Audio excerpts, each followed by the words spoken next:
You are now entering the LuxCore Studios. And you've secured a seat for the Protecting Your Radius podcast.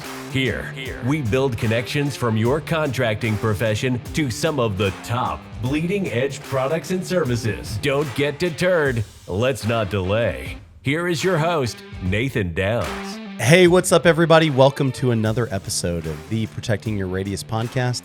I'm your host, Nathan Downs. Hey, we are starting season 2 of the Protecting Your Radius podcast. We appreciate everyone that has been consuming this content, listening to it, watching it on YouTube. We're doing this for everyone out there that's interested in contracting, that's in the fence industry, the gate industry, whatever that looks like. We really want to just continue to bring quality content. Hopefully you can learn something from each of our episodes. I'm a consummate learner. I'm a very curious person by nature. So I hope you are too, and that we're bringing that stuff of value to each one of you. So with that being said, there was one episode that I did at the very beginning of the show that I know a bunch of people missed or maybe have glossed over just because we were new and we didn't have a lot of credibility or whatever. But it was an episode with my friend Eric Dubbell about finances, starting a business, what you can do personally with finance.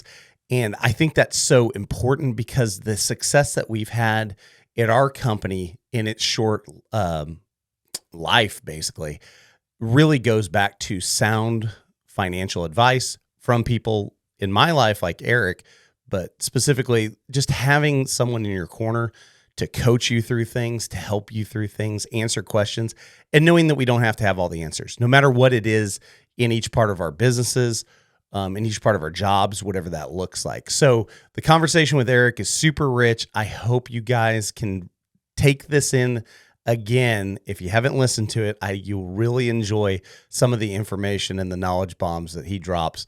And we want to, as we're starting up season 2, like I said, we want to recognize all of our sponsors that helped us produce and bring everything that you saw in season 1, but going into season 2. First and foremost, Fence Track and Stain Track. Brett and Cliff Richardson, both of them were the ones that presented the idea of even doing this to me in the first place. So they were the two that ponied up the money to buy all this, to build out the studio, everything you see. I mean, there's so much here. There's Brett's little LuxCore sign, but we got lights. We've got all sorts of different stuff. There's rigs. I'm going to let you behind the camera for a second. So we'll see. You can see we got our lighting rigs, all sorts of stuff in here to be able to bring to you each that quality product that I expect from everything that I do, but I hopefully you do too. That being said, as we continue going on, like, subscribe, hit the bell, whatever that all looks like. My kids should probably come on here and teach each of us how to do that. But all that matters. Your views matter, your likes matter, subscription or I don't know, following, subscribing, whatever that is. That all matters too. But back to our partners on the program. Brett Richardson with Fence Track, the best frame system out there. I mean, you can see that whole wall is his LuxCore product, their composite infill. Phenomenal product, lifetime type achievement, and I've known those guys since they started it. Cliff, his father, actually developed with Dwayne Voss the Stain Track system, which is an automated, basically a pump-driven pre-stain machine. It's got rollers, everything, brushes, rollers, all that, to allow you to quickly stain any type of wood. Really slick setup. You've got to check that out. Stain Track, Fence Track, TRAC on both of those. Stain Track brought in Wood Defender. My buddies over at Wood Defender, Roy and the team, have been super helpful. We've been using Wood Defender products for years already, so it seemed like a natural transition there. The whole wall that you see behind me in the tongue and groove cedar, each one of the 4 colors that are represented on that wall are all Wood Defender colors. So, and then we've got probably the most important partnership that we have is Southwest Automated Security. Now, why I say that is Southwest Automated Security, for me personally as a business owner and being in the gate and access control side since 2011, SAS has been a phenomenal tool in my belt to help clients get exactly what they need. And their team is awesome. Their organization, just the way it's set up and everything, is just fantastic. Really have appreciated them over the years and do everything I can to continue to support them by buying from them. But great partnership. They ship all over the United States, southwestautomated.com. Check them out if you haven't. There's a lot of really good distributors and wholesalers in that space. And the reason that I chose SAS was because of Jay Elrod and Jerry Wharton originally. And Jerry's the branch manager here at our Tulsa location. And just having someone out there that has done it or that understands what we're going through, whether it's on a service call, a new installation, designing a new system, and seeing all the things, I really appreciate Southwest Automated Security, the fact that their whole team is willing to look for that innovation, willing to look for that new product and see what's out there and bring it to us to the marketplace. And it's great. I love it. So the final partner that we've had, and that's for the Downtime with Donnie show. Any of you guys that listen to that, you will know that my buddy Joe Everest up in Springfield, Missouri at Ozark Wireworks, producing chain link every day. We appreciate those guys. We are buying that product from them all the time. So that's pretty much the only chain link we're using right now. Probably say about 80, 90% of our chain link ends up being Ozark Wireworks. But check them out as well. All of our stuff with all of our promos, other opportunities, and things coming up in the marketplace, you can go to www.protectingyourradius.com and you can see our calendar of events and stuff. The big one coming up here, Wood Defender has a handful of classes through the rest of the year. Go to wooddefender.com to see those class dates, sign up for that. We will be doing one of our episodes closer to the end of season 2 with everybody down there at Wood Defender. We're super excited to connect and get that done. It's going to be like a kind of behind the curtains as much as we can with that whole company. So really, really looking forward to that. But here in July, mid-July, we've got in Dallas, Texas, Southwest Automated Security is doing a Train the Technician seminar. A couple days where they're specifically going in, and I believe Tony Thornton with Thornton Fence Consulting Group is involved with this as well. But SAS is putting on a technician training, and it's directly for service calls, things to look for, all that stuff. I believe Donnie and I have been talking about, I think Donnie might actually be attending that class. So hopefully any of you guys and gals going out there, be on the lookout for Mr. Lockhart, because I think he's going to be going down there just to continue to develop his automation side of our business, his understanding of that and everything. So really, really neat opportunity to connect with them down there in Dallas, Texas in mid-July. But with that being said, we again appreciate each one of you. Leave a review, do all that jazz. You guys know the game. And I just hope that in season 2, we can continue to bring on, we're looking at a lot of innovative software platforms and products. And I really want to get back to really deep diving into some of the products that are coming out right now, because there are some really interesting and fun and exciting things in the fence world, in the gate world especially, but access controls, so much stuff. So that being said, to buy all this awesome stuff that's coming down the pipe, you got to have your money in line. You got to have your money situation straight. My buddy Eric Dubbell will help you get there. And I hope you enjoy this episode. Thanks, guys. And I think that this is an important conversation to have, Eric, because one thing I wanted to get off and kind of set the precedence for the whole conversation is, you know, the stats, we're all aware of that as small business owners, that 9 out of 10 businesses that start up today fail, right? And I think a lot of that there's 2 reasons. I talk about this all the time, and this is a big tenet of the podcast, is the one reason is because people don't know you're in business. Right. So you don't have enough calls, you don't have enough leads, you don't have enough sales, all those things. That's That's the main The awareness thing. isn't there yet. Absolutely. The other thing is money. Right. You have cash flow problems. You're sitting there, you're sitting there right now looking at your QuickBooks or looking at an Excel spreadsheet and saying, I don't know where the money's coming from. I don't know how I'm going to pay my bills tomorrow. I didn't properly plan. I didn't have a plan to not fail. Right. So we don't plan to fail. We fail to plan. That's right. And so anyways, so all of that being said, kind of give everybody a little bit of like insight into your background and where you're professional and stuff. Well, you and I have been friends for a long time. Almost 20 years. Yeah. Probably a little bit more maybe actually, this is my 24th year in business, for myself, so, but,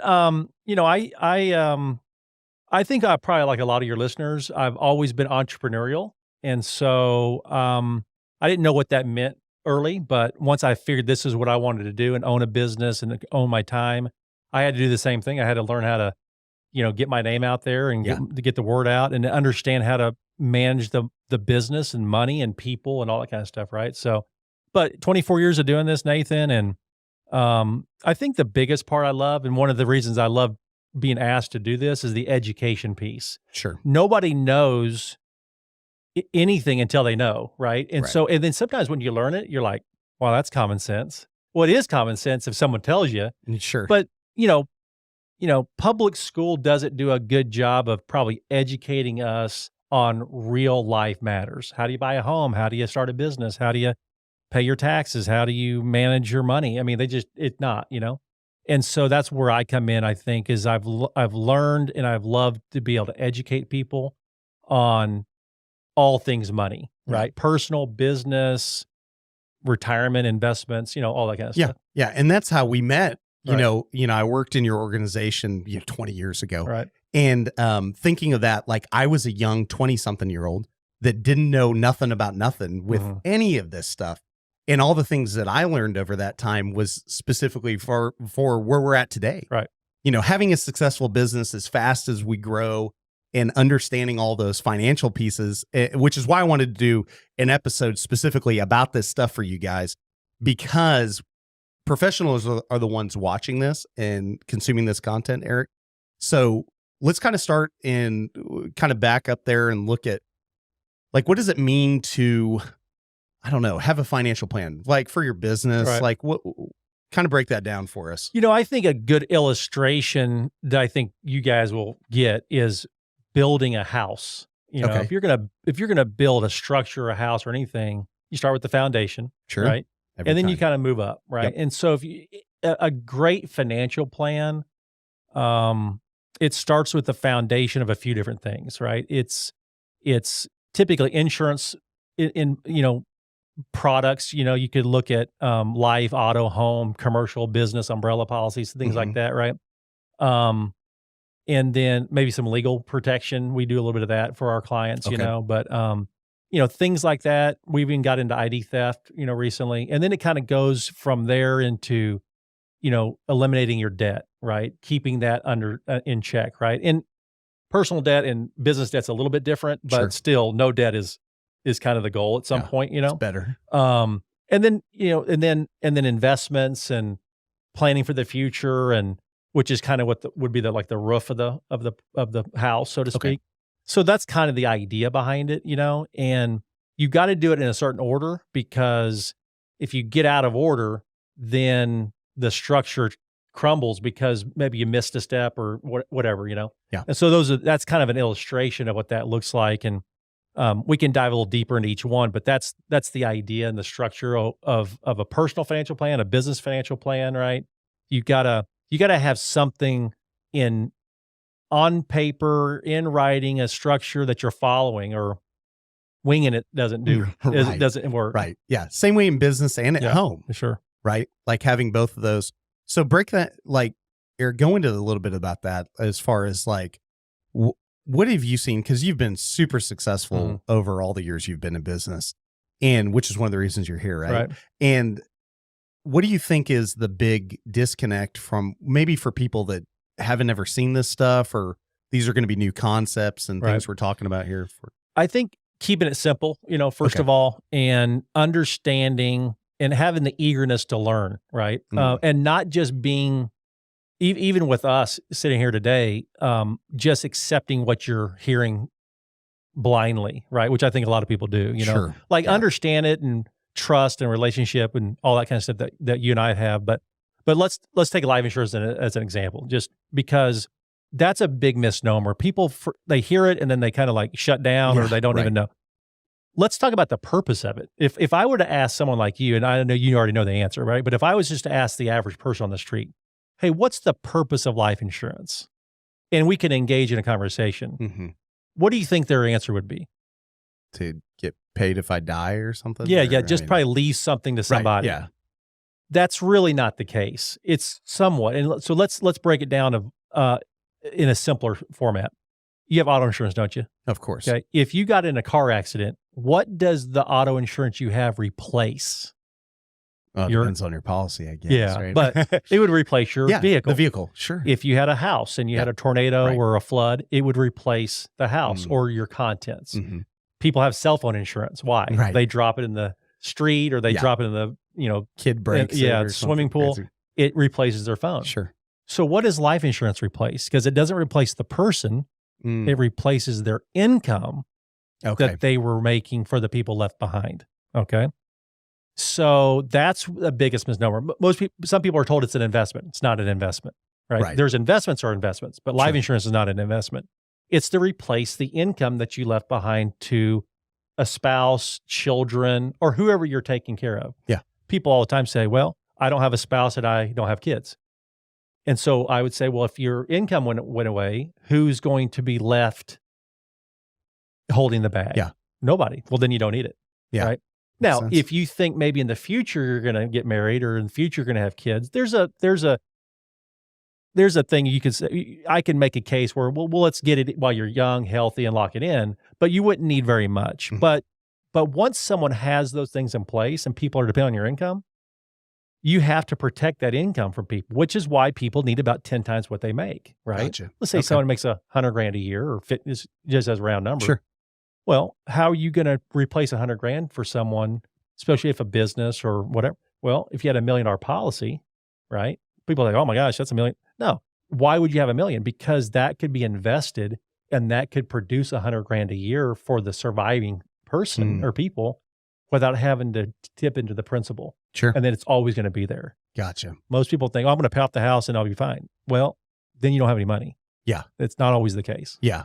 So one thing we talked about, Eric, as you're mentioning that, is I was thinking about, I've heard different ideas and philosophies on getting insurance policies on owners. Right. So for someone like me, so I have my house taken care of, right? My personal stuff. Mm-hmm. But what would you suggest? So I don't have anything right now on me for the business, but as you know, and you've seen, the business is solely dependent on me and those that are employed, but there's a lot of people that are depending on, me being here, moving the ball down the field, so to speak. Of course. So what is that like? I feel like there's a space there for some products or services there. Yeah. And it's the same concept, but and the term that we use is called key man policies, right? Okay. Because if let's say more than one person owned a business, they may buy out the other person. The policy would be owned by the business. And then that policy is to pay off, like buy out the other spouse or owner or whatever. That's not going to run the business day to day. Gotcha. Your situation, the sole proprietor, you obviously want to protect your people and the business and stuff if something happened to you, right? Well, Ashley, probably your wife, is I don't know if she's part owner or she would, because you're married, there's some ownership there. Right. Well, she's not going to step in and run the business. Right. But it's worth something. Sure. So a key man life insurance policy through the business she would get the money that the business is worth. So then she could, she could not have to run it. Okay. Yeah. She could sell the business too. Sure, of course. But you see my point? Yeah, that makes sense. So a lot of the key man stuff is more when there's multiple owners because you're buying out the other person that the other family's not going to participate in. So. Yeah, that's really good. So what about investment side of stuff? Yeah. We've been talking, and we were talking about that through the end of last year. we don't, we're brand new. So we're sitting here going, what are the options? I even called you a couple times, like looking at different things, and there's so many different vehicles. Mm-hmm. It is, even someone like me that kind of gets it, it is massively confusing and very intimidating, especially for us construction guys, where we just want to go out and build, buy our product, build it, get paid, and do it again and again and again. So from a professional standpoint, what do you like, kind of walk me through some of the different things that are out there? Everybody's heard of a 401k. Of course. Everybody thinks that everything's a 401k, right? It's like a good example is every tissue is a Kleenex. Well, no, that's not necessarily, but I it's a get brand. it, right? But a 401k is an option. So let's break it down this way. For a new business, the very first thing I even asked you this today when I walked in is, do you have employees or do you not? Right? Are you self-employed? Yep. Or do you have just contract labor? Or do you actually have some W-2 employees that you're paying, right? That makes a difference. Because whatever the owner does, he has to do it from a compliance standpoint, he has to do it for his people. Okay. Oh, okay. Right. So give you an example of some technical terms of some things, right? There's a SEP IRA, since SEP, okay? Most people think it stands for self-employed pension. It's not. It's a simplified employee pension, right? Okay. But self-employed people have it. For people that don't have employees, right? That's a way you can invest a lot more than just a personal IRA, right? Because IRAs are individual retirement accounts. Right. There's traditional ones, there's Roth ones, which is pre-tax money that you get the tax deduction today, or it grows tax-free for the future. Right. Well, those limits are $6,500 a year per person if they're under 50, or $7,500 if they're over. Well, a SEP would be through the business, and you could put up to 25% of your income, up to $66,000 a year. Oh, okay. And still do the personal part, right? Right. So the personal is personal, and then you get the business. So a SEP would be great for someone that is self-employed, has no employees, and really doesn't have any plans to hiring anybody, right? Okay. They're by themselves. But what if someone does, like you, someone has some employees, right? Mm-hmm. They want to start something, but they want to be smart. They don't want to spend a lot of money. A simple IRA is a really good option because it's really inexpensive, right? 401ks can get expensive, but it's worth it if you're putting enough money in, right? It's a deduction. Okay. But a simple IRA is a kind of a startup. What that is you can put in, you had a couple options, but you can start even for someone brand new. You can match your people, only have to give them 1% for 2 of the first 5 years of their pay. Now, if they put money in, then you match. If they don't put any money in, then you don't have to do anything, right? So it's a little bit, I always recommend to my business owners that I work with, let them have a little skin in the game. If they're not concerned about their own retirement, why would you? Sure. So you should get them to participate, right? Which is why we do education seminars and lunch and learns to educate the people, because we would want everybody to be saving for themselves. Sure. But that allows you as the owner to put in up to 3% for yourself as the employee. Okay. And then you can match yourself from the employer side, because you're both. You're an employee and an employer. Does that make sense? Okay, yeah. And so let me just confirm the numbers always change. But like a simple IRA limit, it's $15,500 this year. Okay. So it's not $66,000, obviously. Sure. But for someone that's starting out and they go, hey, I can do more than $6,500. So how about if I do that plus the simple? Well, they can do up to $15,500. And if they're over 50, they can do $19,000, right? So it's a way to save some more money. Okay. And give your employees a way to, it builds loyalty, right? Here's what I always tell everybody, every one of my business owner clients that don't have a retirement plan. I say, why don't you have one, right? What's the reason? And I haven't got around to it. I heard it's too expensive. I don't have any money. Well, you're either going to pay the government or you're going to pay your people. Amen. It's one or the other. So you might as well pay your people to build some loyalty, build some, build a little bit of a benefit package as your business is growing to keep people. Because it's a lot harder to get someone else and retrain them all, right? Retention's important, right? Would you agree? 100%. So offering them something, that rewards their loyalty, helps for their own family. It goes beyond just paying them, right? Yeah. It's helping them with their own retirement and stuff like that while you're doing yourself. Does that make sense? Yeah, for sure. For over 30 years, Southwest Automated Security has been the premier provider of gate operators, access controls, CCTV, and so much more. Visit southwestautomated.com today, taking dealers to the next level. The other thing I was going to say is employees that don't have financial problems typically don't leave for another $1 an hour somewhere else. That's good. Yeah.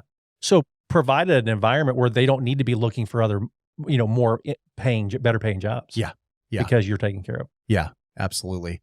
I've thought about that in the past too. I've seen companies where you have a whole group of people that work at a company and everybody has a side hustle. Right. And I wonder sometimes, I'm like, is that an environmental thing? Like it's encouraged, or I don't think so. I think a lot of times you have a company where everyone's underpaid, so they all have to supplement income, and as you're saying that, I'm sitting there thinking like, it's the same thing. Like what's the buy-in from the business to the employees? Right. We have, as business owners, I believe that I have a responsibility to my team to make sure that they're getting taken care of and stuff. So when you were mentioning that on the numbers, so can you do like a simple or a SEP or something along with like a traditional or a Roth? Or because the traditional IRA and Roth IRA, that's personal. That anybody can do that.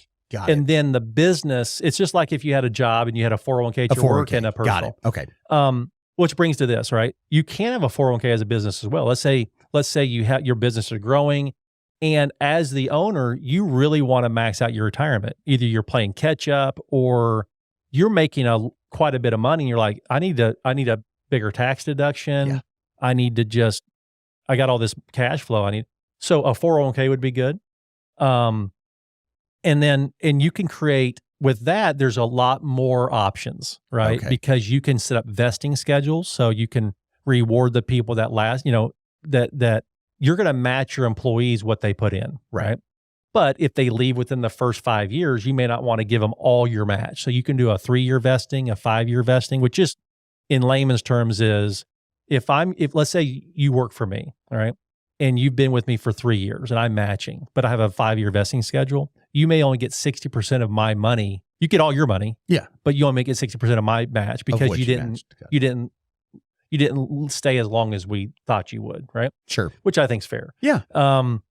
It rewards the longevity, rewards your people that are, with you longer term.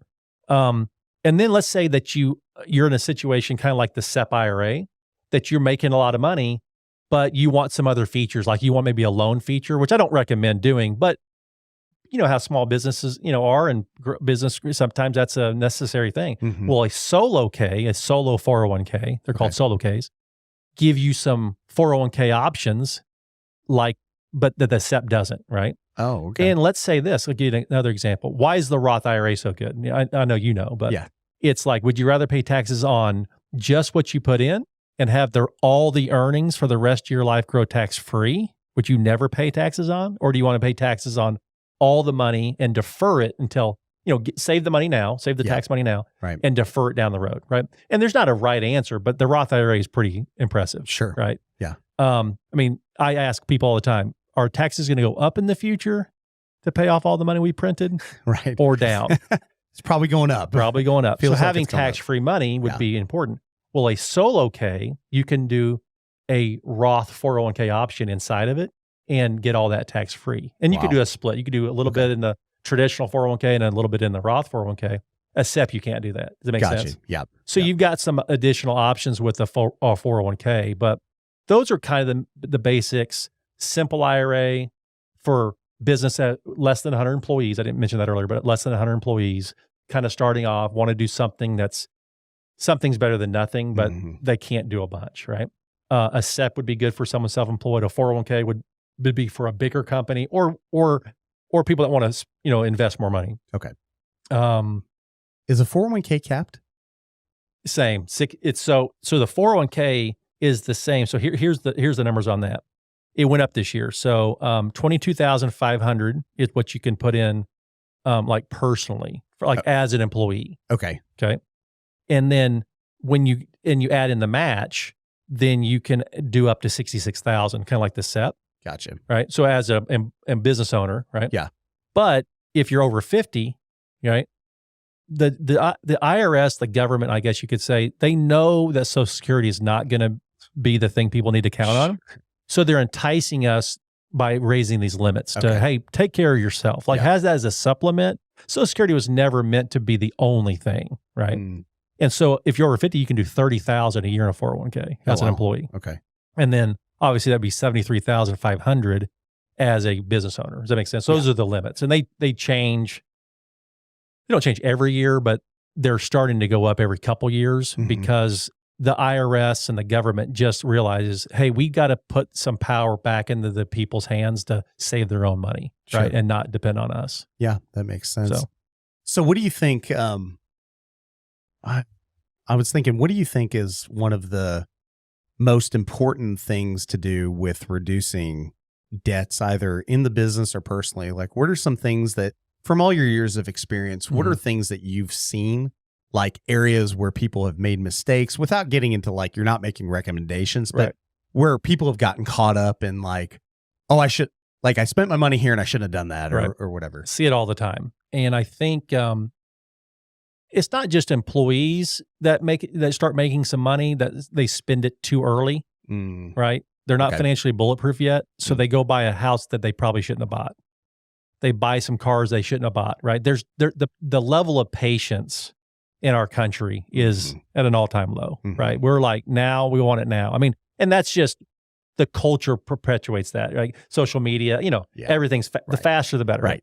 So I think as business owners grow, and as you know, when you're running a successful business, you can jump income pretty quick. Don't be too fast to go buy the big house and go buy the expensive cars and have a $1,200 car payment or $1,000 car payment or multiple of that, right? I see that's the biggest thing. And here's what I would say, just as from experience talking. Be very careful on what does the bank say you can afford? What does the realtor that as you're looking for homes and things like that from a personal standpoint? Okay. Because the bigger the house, the bigger the loan, the bigger the paycheck for them. That's not the case always. Like, I would look at it from a perspective of, if we're just talking about homes right now for a second, if I can't afford the 15-year payment, then don't buy that house. Even if you want to do a 30-year just to keep cash flow, if you can't afford the 15-year, you should. It probably means you're overbuying. Sure. Makes sense. And everything that's bigger is more expensive, right? People say, well, I mean, it's it used to be able to say the rates were low. Well, they're not real right now, right? But you get a 4,000 square foot house versus 3, everything's more expensive. Everything. It's not just the payment. Yes. It's the insurance, it's the upkeep utilities, of the everything. Upkeep. And so to answer your question, to go back to that, I've seen people that overbought, overpay. They don't get themselves financially independent. How many times have you heard me say this? You got to be financially independent first, or get yourself close to being financially independent. And I'll explain what that means in a second, before you go out and start buying all the luxuries. Okay. All that will come. If you're patient, you can get in a position where you work your rear off for, 5-10 years, realistically. You can have all that stuff later, but pay the price first. So financial independence, what's that definition? Do you have enough passive income coming in, right? Okay. From your business or from whatever that looks like, that it's covering all your expenses without you having to work. So could you not work physically? Like, could you not put any more time in? And whatever you have invested or whatever you have coming in from your business is paying everything. So that means less debt would be good. Right. People that come to me, Nathan, all the time and say, can I retire? Can I retire? When can I retire? Yeah. Right? My first question is, how much debt do you have? That's good. Because if you don't have any debt, the answer is quicker. Sure. You don't need as much money saved because you don't have to have as much money per month to service your debt. Does that make sense? Yep. Perfect. Oh, I thought you were going to keep going. No, I was excited. I was like, keep going. So the financial independence thing is interesting, because there's going to be a lot of professionals that are into this that don't have a plan. And, Mhm. I mentioned that at the beginning. So what do you think someone should do? I often talk about really all the time. It's just like right now, a couple weeks ago, I saw a picture of my buddy on Facebook and happened to be scrolling through, and he's my size and he lost some weight. And I said, tell me you're working out with someone. You got a coach. And he's like, I did. And you already know him. I was like, dadgummit. Yeah. So immediately, I Facebook messaged that guy and I said, see, I know me. I'm not that good. I have to have someone holding my hand and dragging my butt Right. along to wherever it do. is. We all do. Okay, good. So I'm not alone. Right. Yeah. That's But I was that's a sitting there universal thinking, need. mine is just I wear it on the outside, so you could see it, But that being said, so I had to make the conscious effort of okay, what does this look like? All right, I know I need a coach. Now I got a coach. Then he said, you need to wake up every morning at 5 and meet me at 5. Well, so technically I have to wake up at 4:19. Right. And I'm sitting there going, why go to bed at 11:30 at night? And so I've figured it out, right? And then my wife sees this and she immediately goes, well, I guess I need the coach too. So when I go, I guess in between. Right. So now she's waking up at 4:19 in the morning along with me. And I'm sitting there thinking, and the kids are like, what are they doing? But you know what I'm saying? But we found a purpose, so financially thinking of that, explain what that looks like and having someone in your corner. Cause we've talked about already on the show, we've talked about having a business banker and how but I think having someone like you in your, like you in my corner makes me a better father, a better dad, a better business owner, because there's someone behind me that knows a lot more about the stuff that I really I understand it. Right. But I don't have the time to that ain't my thing. Right. Like we're talking about, we're building a business. We're out there building things. That's what all of us need to be doing. We need to do our trade and do our profession and do it great. So more and more people, raving fans, right? Absolutely. Yep. So what that looks like, I think, Nathan, is we're all experts at something, or we're all knowledgeable about something, right? Kind of going back to what you said, let's say that one of your kids or both kids needed braces at some point, right? Are you going to YouTube how to put braces on my own kid to save a buck? Probably. Or do you probably going to go to the orthodontist? Probably. Right. So we all do that. Sure. Probably shouldn't be doing our own taxes. Probably shouldn't be, if I've called you for fence, recommendations in the past, but probably shouldn't get out there with my hammer and nail set from, Sharper Image and try to build myself a fence. Yeah. And so, I think the first thing is recognizing that, hey, like you said, you recognize, hey, I want to do better and move forward. In your example was getting in shape, right? Mm-hmm. Having an accountability person, is probably not news to you. You probably need to get up earlier and get working out. Sure. But it's easier to not do it if no one else is counting on you. But if you're paying a guy at 5 o'clock in the morning to go, then you probably were going to show up, right? Or you're going to quit paying him. One or the other is going to happen, right? 100. Well, so with the financial coach, so to speak, it's someone that's been there before, right? None of us are experts. None of us knew this from the beginning. We all, I didn't know anything about anything when I was 25 years old. Yeah. But you learn, and then you can share your own story and go, hey, this is where I was. This is what I've done. I mean, that's, I think, a good financial coach has been there, done that, helped, and can help. And so getting started, being aware, we've all heard this concept, pay yourself first, right? Yeah. It's the idea of get it on autopilot. Get some stuff on autopilot. That's why some of the stuff we've talked about, if you're going to set up if you want to save for retirement, if you want to retire someday, then don't say, well, we'll see what's left over at the end of the month and see if I can invest some. Right. No, you have to invest up front. Even that had to be a bunch, but it's something that's automatic. It's like you got to protect yourself from you. We got to protect ourselves from each other, right? Or from ourselves, I mean.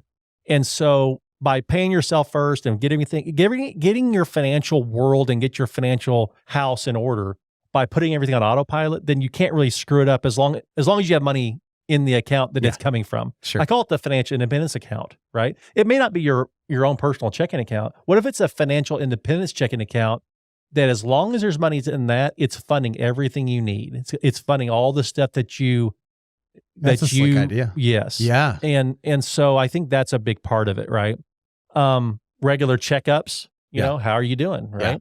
Every quarter, every 6 months, once a year. Depends on how new is it to someone, right? How much do they need to be protected against themselves? Yeah. Probably quarterly then, right? Maybe in the beginning. But once someone's going and they're driving it themselves, then maybe once every 6 months or once a year is okay. That makes sense? Yep, for sure.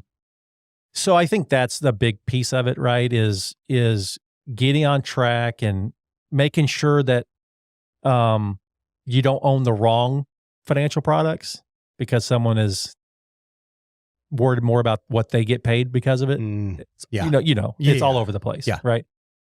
Education's key. You got to be with someone. You don't have to pay for people's advice. Like just in what I do, I don't charge any money for any of the advice I give. I don't charge it. I don't charge an hourly price. I believe this. See if you agree with this, and your listeners would probably agree. People love to learn. They don't like to be sold, but they like to learn. Sure. So if I can provide education that I would feel valuable, that I find valuable, then what happens is people go, oh, well, I didn't know that's how a Roth IRA worked. Yeah. Can you help me set up one? Sure, I can help you set up one.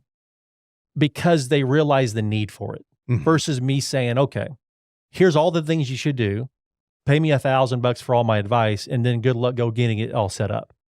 Yeah. What a disaster. Right. Yeah. You're not. It's all needs based. It's like, here's like for me, here's your workouts and here's what you need to eat. All right, just go get it done. Well, the funny thing was the first day in the gym, we're doing some different things. And he said, you know what's crazy, Nathan? You know exactly what to do. I said, I appreciate it. Thank you. He's like, so all I'm going to talk to you about is what are you putting in your mouth? And I was like, I hate you, but this is why I'm paying you. Right. But he knew as soon as he saw me start lifting, he goes, no, this boy knows. Yeah. He's done it a lot. And I go, oh, that's true. And there'll be a tipping point where you start seeing results. This is in finance too, but you'll start, all of us, you're doing it. It's uncomfortable. Yeah. It's so you get sore, all that stuff, right? But first 10 pounds gone. Yeah. Then it wants you to get to the next 10 pounds. You save a first $1,000, you want to get to $2,000. Then it starts to feed itself because you're like, hey, this is working, right? Yeah. Like I'm on track to pay down this debt, right? You know this concept of debt stacking, right? Yep. Where you list kind of all your debts. Well, the reason it works is because you start with the smallest balance, okay, that you owe. Let's say you owe, 7 people something. Okay. Well, you write them all out, right? And whoever you owe the least to, you knock that out first. And then you take a big fat red Sharpie, I call it, right? And you cross it off the list. Okay. And then you go to number 2. Well, guess what happens? You start seeing there's some progress, your momentum, and then 2's paid off, and then 3's paid off, and then 4's paid off, and all that kind of stuff that I teach, and you're accumulating. And so you're like, it's working. It's working. My workout's working, or I'm saving money, or I'm getting out of debt, or whatever, right? Yeah. And then the momentum starts to take over, and now you still need accountability, but need less of it because you're self-accountable. You go, oh, okay, here we go. Here we go. Yeah, it's always exciting to see the results. Absolutely. Any sacrifice that leads to a result, I think it just further solidifies your thought process and your actions of like, no, I need to do that more. That's the same way for me and Ashley. Like we started to save some money and then had some money, and then had some more money, then had some more. You're like, hey, this is kind of cool. Not having to worry about every dadgum thing breaking, or same thing for the business as we bring in income where I'm trying to spend less and leverage that, knowing that as we have a little bit of money stockpiled up in the business throughout the year, Murphy stays away. We've talked about that. You taught me in the past, right? Murphy's Law only works when you don't have anything. And then anything that could go bad does go bad because you have no protection. There's nothing there there's no safety net. There's no safeguards. But when you have those things, especially financially, I think from a business or personal, once you have some money, it's like, it's funny. The car doesn't break every week. Right. It's crazy. I don't know how that works, but it seems to work. Things still happen. Yeah. It's just it doesn't wreck you because you plan for it. Yeah. There's a plan. Right. That's why it's called an emergency fund. Yeah. It's for emergencies, right? Sure. But when there's nothing in the emergency fund, then everything's an emergency. Everything. Right? Yep. And you mentioned you said a word that I wanted to go back to, sacrifice, right? You said sacrifice. You know the best definition I've ever heard of sacrifice? Giving up something you love for something you love more. Sure. That's good. I'd sacrifice all day for that. Yeah. I don't want to sacrifice, but if I could get something I love more than what is now, I'm in. Yeah. Right? Show me how to do that, right? And it's that is the idea we're talking about here, whether it's working out or business or personal finances and stuff like that, because it really is all tied together, right? You've heard this, how you do anything is how you do everything. Yep. It's true to the extent that it's all important, right? And then you prioritize how does that play out? Because the people that are high level achievers, how they do anything is how they do everything. Yeah. Right. And it carries over from thing to thing. Right? Sure. Sure. So is there any other stuff about the finance stuff that you want to share with, like I said, we kind of talked a little bit about who the audience is, right? Startup guys. And was there anything we missed kind of going through that? I think one thing, especially coming out of a tough year last year in the market, when we say the market, right? For people that already are doing that and they're like, man, I hate that market. I lost all this money last year, right? Right. Okay. Let me talk about that for just a second. I think that would be important to give some people some parameters. Number one, if you didn't sell anything last year and just your accounts down, you didn't lose any money, right? Okay. So that's a big misnomer. I got my statement. I'm down 50 grand. Really? You still own all the same shares. Right. They're worth less, but you didn't sell anything. So you have not locked any losses in, right? So that's a big key that I have to remind my clients all the time. You have not lost any money. Now, also after a good year, you really haven't made any money either, because you haven't made a transaction to lock in either one. Makes sense. All right. So long term, you got to be thinking about that, right? The other thing too, I thought was interesting is last year was a midterm election year, right? You know what that is, right? And so people that on this podcast that voted, it's on the Tuesday in November, right? Well, those years, if you look at history, they're more volatile, right? The market, when we say the market, it doesn't like uncertainty, right? But there's an interesting statistic that a lot of people don't know, that if you look at the 72-year history, so all the way back to 1950, okay, the 12 months following that Tuesday in November, the last 72 years has never been negative. The 12 months following has never been negative. Really? Isn't that interesting? Yeah, it is. So this is based on the S&P 500, which is just an index. But it's averaged an 18.6% return, which is 8% more than any other year in those 72 years. Wow. So what does that mean? Does that mean it's going to go up this year? No idea. Yeah. No idea. Sure. But a 72-year track record that's never gone down, right? After a tough year. Yeah. It sounds like a good buying opportunity to me. Yeah. Right. Now, everybody has to make their own choices. Of course. And this isn't a recommendation to do that, but I think you have to understand is 76% of the time the market is up. Right. 76% of the time, right? So, we're in Oklahoma. I know there's other people that listen that aren't, but if you and I found a casino here that you won 76% of every hand that was dealt, right? Yeah. As long as you didn't get up from the table, would you go to that? I'd probably be there all the time. Yeah, because what if you got a bad streak? Right. What if let's say it was a blackjack table as an example? Yeah, sure. And you knew that 76% of the time you would make money at that game. Yeah. If you had 5 bad hands in a row, would you get up and leave? No. 10? What about 50 bad hands in a row? It'd be tough. It'd be tough. As long as you had some cash. Yeah. And some chips. Tough. But you see my point? Yeah. The point is you have to understand that it's really interesting that I've done this for so long that it's the only time, Nathan, that people don't like things on sale. Isn't that weird? I mean, if you were going to buy fencing equipment, right, wood or metal, sure, and everything was 30% on sale, it's time to buy, man. Would you say to your supplier, no, I'm going to hold off until your prices go back up? No. So why would people do it when it's an investment or the market, right? That's a good point. It's a great time to buy. I've been telling people this for years. All the scared money is out of the market right now, and all the smart money is coming in. There's a reason for that, right? So, and that, of course, it depends on your age and all that kind of stuff, right? But we're talking for the majority of people, the retirement stuff that we've been talking about today is long term. Yeah. Right. Right. Now, if you're 58 and you're retiring in 2 years, we're not talking to you. Sure. But if you're 25 or 48 or 30 and you've got 10, 15, 20 years, I mean, you've got to be thinking, who cares what happened in 2022?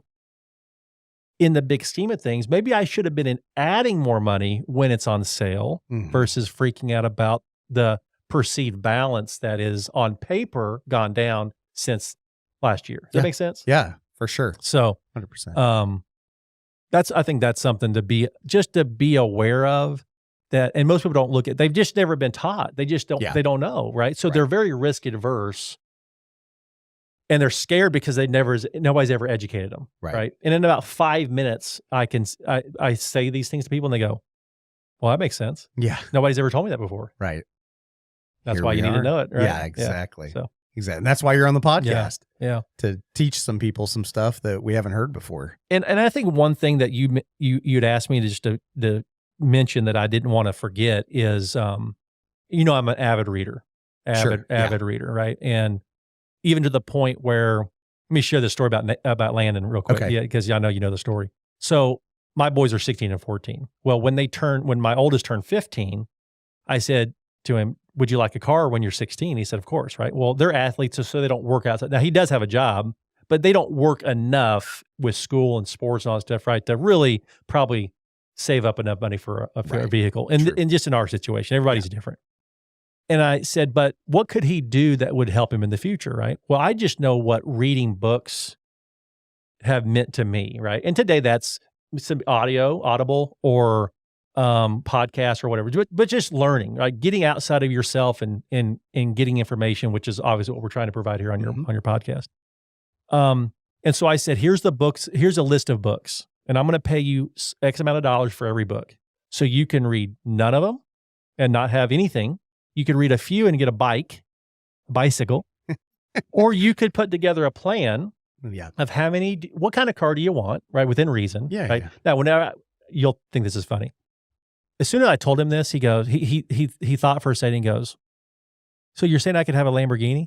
Yeah. Exactly. No, like Lucas. No, that's not what I'm saying. There's a limit, right? Yeah. But he came up with a plan, and he read 33 books in 1 year. Nice. And he had to write a one-page summary, and that it was able to get him a vehicle. We talked about the books. I picked the books because I knew it would feed him, right? Mm-hmm. And so that's a big deal because, I mean, I don't know, when you started loving to read, it wasn't when I was 15. No, it was when I started working with you. Yeah. When we met, I'd never even through college and high school, I mean, I can't name a book that I finished in its entirety. I think I cheated my way through everything, Cliff Notes it up to death. And I can't imagine kids now with all the AI technology. Mm-hmm. And I mean, Brenda was telling me the other day that that's a big pandemic in the colleges right now. They're using the AI technology to write their papers. I'm like, genius. And I would have done that. Yeah. I would have done it too. I wouldn't have thought that. I would have been like, what are you talking about? It's a tool. It's a resource. I'd be like, hey, I've used the programs now, so I understand exactly what it does. Hey, give me a semi-formal dissertation about this, but don't plagiarize. And it literally does it for you. You're like, crazy. Come on, man. Yeah.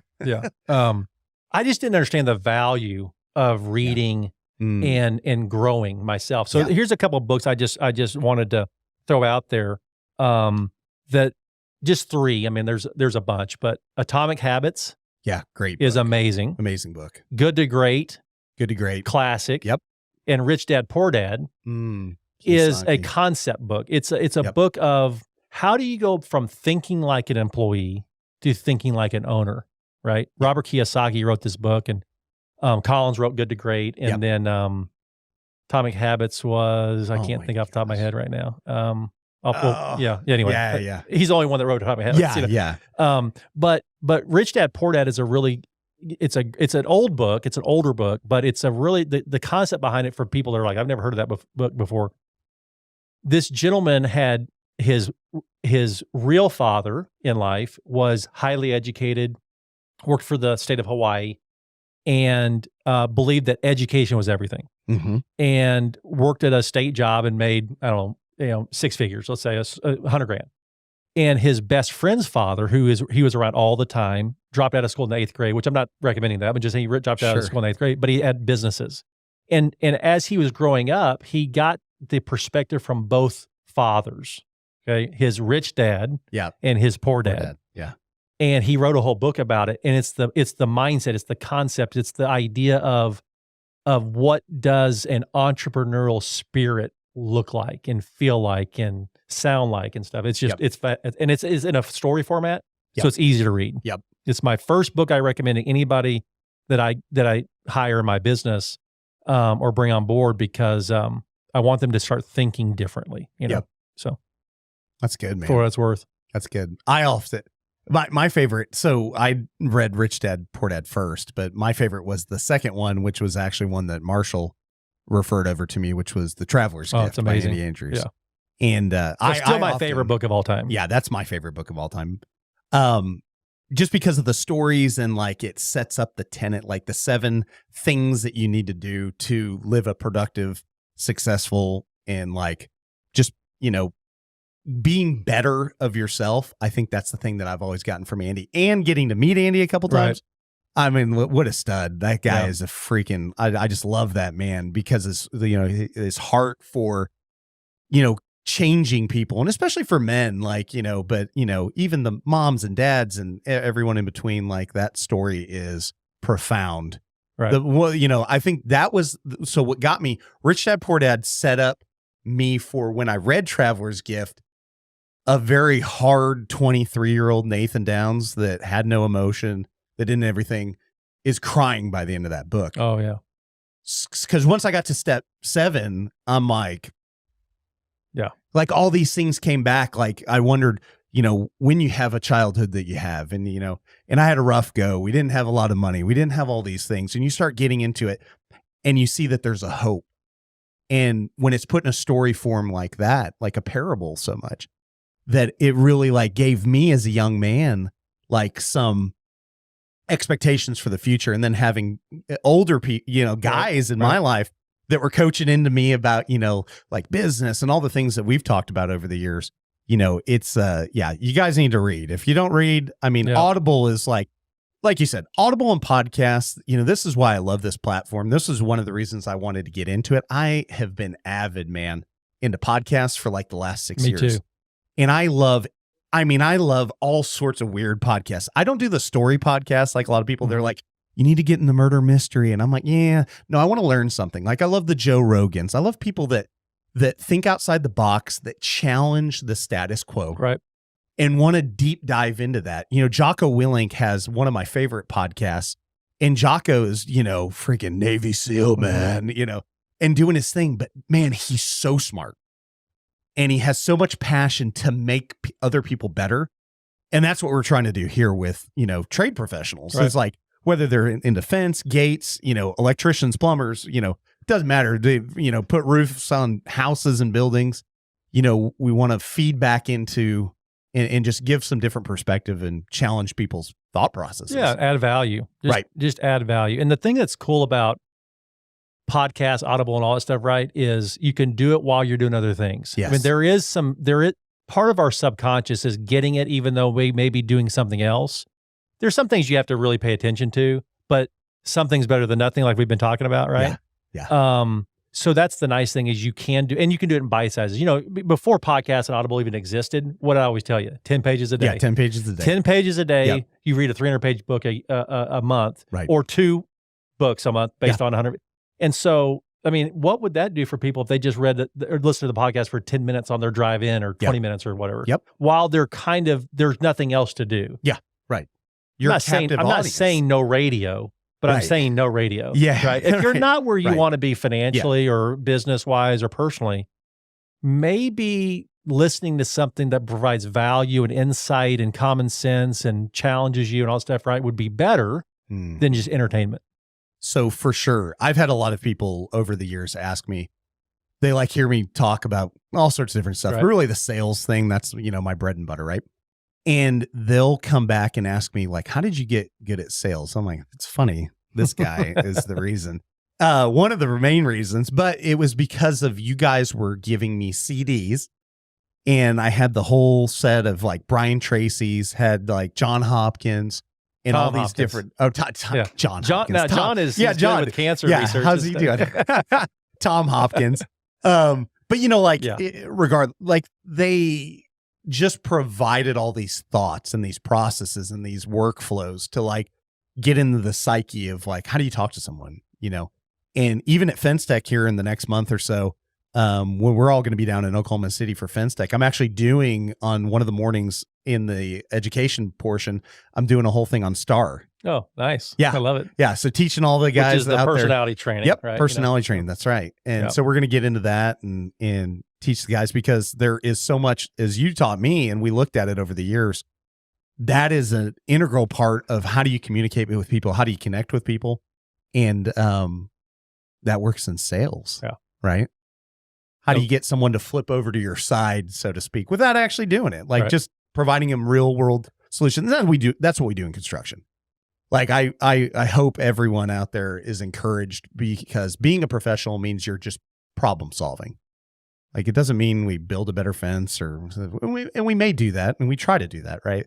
But the real key in our business, or specifically that I see for construction, is turning people into problem solvers and then providing the solutions. And that may mean the highest end product there is known to man. Okay. But that also may mean they just need it done. How are you going to be able to help that family and make it happen? It is problem solving. I mean, that's what you just said. I mean, we're solving problems. We're making someone else's life or business easier. Yeah. Right. I mean, that's what we all want. Yeah. Yeah. And exactly. I think that's such a key, right? It's identifying the problem and giving the solution. Yep. Everybody loves to tell the problem. This is the problem. Okay. What's the solution? Because you can't, you got to have both. Sure. Right? If you're just going to name all the problems, then you're just whining. Yeah. Yeah. Exactly. How about both? How about this is the problem and this is the solution? Right. And it may not be the right solution, Right. but at least you've got something, Right. Like you said, even like getting a plan, it may not be your end all be all plan, Right. but at least starting somewhere is a step in the right direction. Correct. Right. Yep. So, man, I appreciate you, Eric. This was a lot of fun. It's been good. Lots of good info and details. And, if anybody out there has any questions or anything, as we kind of went through a lot of different, very technical things, you can always email us at info@protectingyourradius.com. And, man, is there anything, we're going to wrap this thing up, put a bow on it. Is there anything you want to leave them with? Eric is a huge leadership guy, I guess you could say. So is there any like one last nugget or anything you want to drop? Yeah. And I was, this just popped in my mind, right? Okay. And you're going to smile whenever I tell you this, right? But 24 years of doing this, like you said, lots of leadership books and seminars and listening to people, and I mean, all that entails, right? There's one thing that I think that would changed everything, the trajectory of my business and life and being a dad and being a husband, all that stuff, right? And you know what it is, right? Yeah. So Band of Brothers is a boot camp. I mean, we call it, we call it the Band of Brothers boot camp. But when I was introduced to that way of living and thinking and raising children and fighting for the heart of my wife and all those kind of things, right? In 2010, that set me on a different trajectory that was even that I think carried over into business, and I think you would agree. Yep. There is no separation, right? Yeah. You are what you are. And so Band of Brothers has been something that's been around for the last decade or a little bit more, that is just a way to challenge men in a really encouraging and strength-filled way, I guess you could call it, that is that we're being the the husbands we need to be. Yep. We're being the men we need to be. We're being the fathers, to our boys and girls. And that, I think that's the thing, right? So I don't know if we have another podcast on that at some point or whatever. Yeah. But, I was gonna say, you just said that and you saw me on my eyes light up like saucers. I'm like, but there's some listeners right now that just that little 30 seconds worth of what I just said they're like, what is that about? Yeah. Tell me more about that. Yeah. Well, we have a website, bootcampdetails.com. Yep. Is just a real simple place where you can go to get a little more info. It's not info driven though, as you know, right? Yeah, right. It's like look at it, and just go. Yeah, right. I mean, there's 12 or 14 different cities. It's really more to get you the information on where are we going to be doing this. Right. So caveat, you're like one of the main drivers about when you went through that first boot camp, right? You called a handful of people. One of them was 28. 28. Yeah. Well, I probably called more than that. Yeah. But then I went out there with you the next go round. And then I know it's always a funny story because I remind everyone, I'm like, and then the day after, Eric's calling me going, what'd you think about that? I was like, it's incredible. He's like, okay, so here's what we're doing. I'm like, what do you need me to do? And now we're 13 years later. Right. So Isn't that crazy? It's awesome. But you're right. Be a better dad, be a better husband, be a better business leader, a leader, just everything. That's exactly what the boot camps. And if anybody's ever been to our office, you'll see all my swag from the boot camps and stuff like that. Cause I've been on the leadership team under Eric and some of these other guys for a lot, since the beginning. And it really is the most impactful thing. No question. For sure. And I went right after Ava was born. Thank goodness. So man, dude. Think about my boys, let's check this out. This is interesting. My boys were 4 and 2. Yeah. When I went to my first one. Yeah. And now they're 16 and 14. And our oldest has been twice. Right. Yeah. And it just, like I didn't know any of this stuff till I was 30. Yeah. No, that's not true. That's not true. I'm 48, 36, maybe 35. I mean, it's think about that. Yeah. Think about getting, and I don't know how old you were when we went to California together. Yeah. Yeah. But what if you were 15? Yeah. Like Landon was 16. Dude. He just turned 16. Oh my gosh. Life change. Yeah. Right. Life change. And so, I'm thankful that I learned at 35. Yeah. But I'm more thankful that they're going to be involved at 15 and 16 just to understand what no one is ever going to tell you outside of this endeavor. Yeah. Right. Would you agree? So, and it's fun. We do, shooting guns and the stuff that Landon won the basketball tournament in Texas last year and stuff. I mean, it was freaking awesome. I mean, for someone like me, awesome. I wasn't around guns. That wasn't part of my childhood, and to be able to learn all that and see, but that may not be for some guys. It's other things, but regardless, it's experiencing things as a man in this scenario that you desperately need, but maybe you never got. Yep. So I guess that's enough of that toxic masculinity talk that we're endeavoring in here. Someone's watching them. I just got canceled.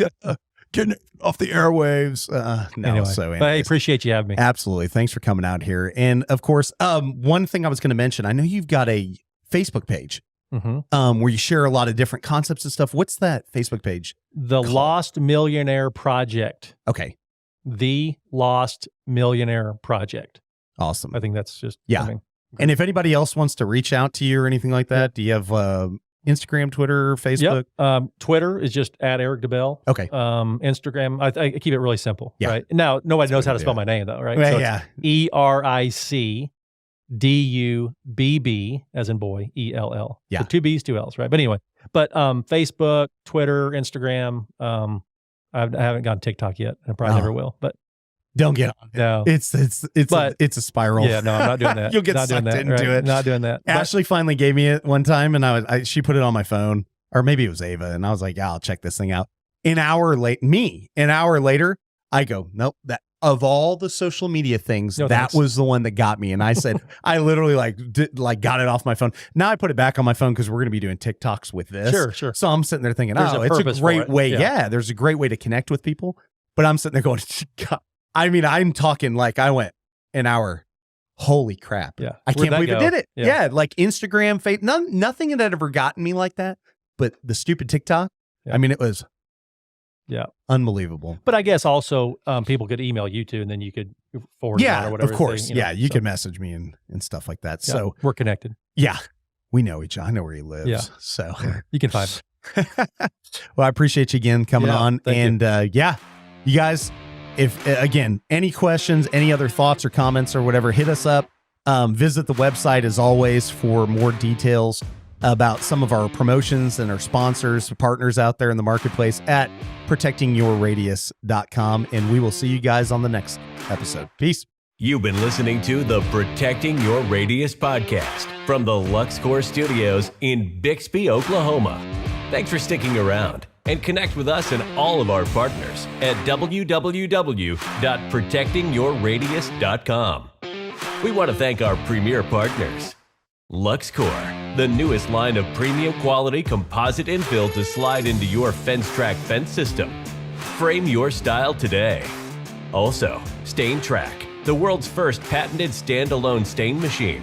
Utilizing flood coat technology, Stain Track covers boards, pickets, posts, and any type of dimensional wood you can think of. And what better way to use your Stain Track machine than to use the easy application Wood Defender family of stains. Wood Defender goes on easy and covers in one coat with no back brushing. And of course, the true power of our show is you, the listener. Please rate and review our show on whatever platform you consume this content. Your 5-star likes and reviews help other contractors get the message that we all want to be better and do better. And in the construction world, we can never forget that before you can be great, you've got to be good.